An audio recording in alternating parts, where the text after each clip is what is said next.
Hello, I'm Mark. And I'm Murray. And we're here to tell you about the word empathy. Empathy, yes! Empathy! Tell them about the word empathy. What's wrong?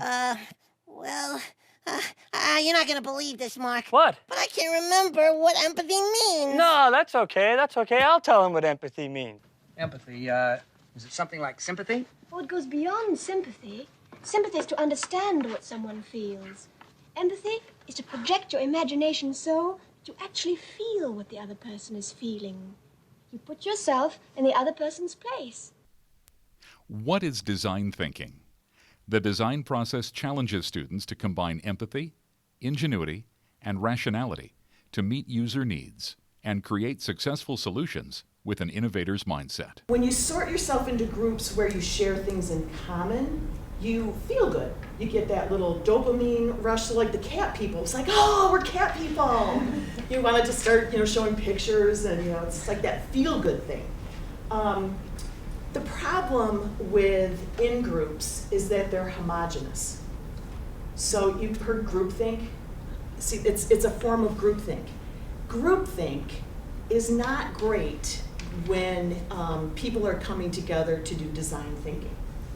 Now, the good news is that that inclination to find things in common is something that, as long as you're aware that that's naturally going to happen, you can control that.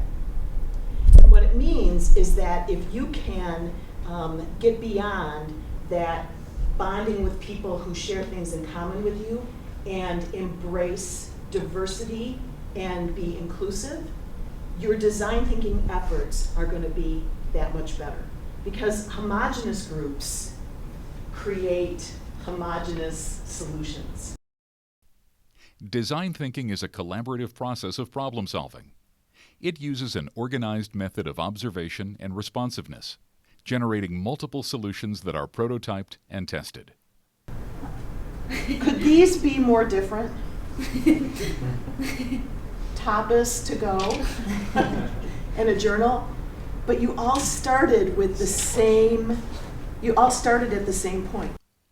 Design thinking relies on distinct but related elements: empathizing, defining the scope of an issue, imagining possibilities, prototyping ideas, incorporating feedback.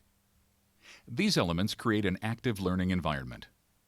Inquiry into the problem is grounded in an empathetic knowledge of those affected by both the problem and potential outcomes, with the imperative to imagine how others in multiple circumstances will be affected. The success of the design thinking process then rests upon the ability to engage multiple perspectives for input and feedback. Failure is an integral learning component of design thinking and the springboard to success.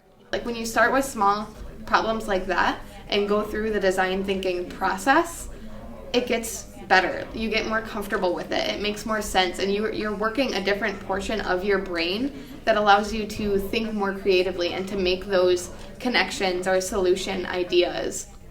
So, do I think that design thinking is important on a small basis? Absolutely. Like, that's how one day we can definitely solve those bigger problems. I get it now! Yes! Yes, I get it! Yes! Yes! Result reflect goals future. Nice. You forgot Friday though. I didn't want to make more paper. Also, like, who does things on Fridays? No, that's the goal actually. Yeah. You should only be doing productive things on Monday and Thursday.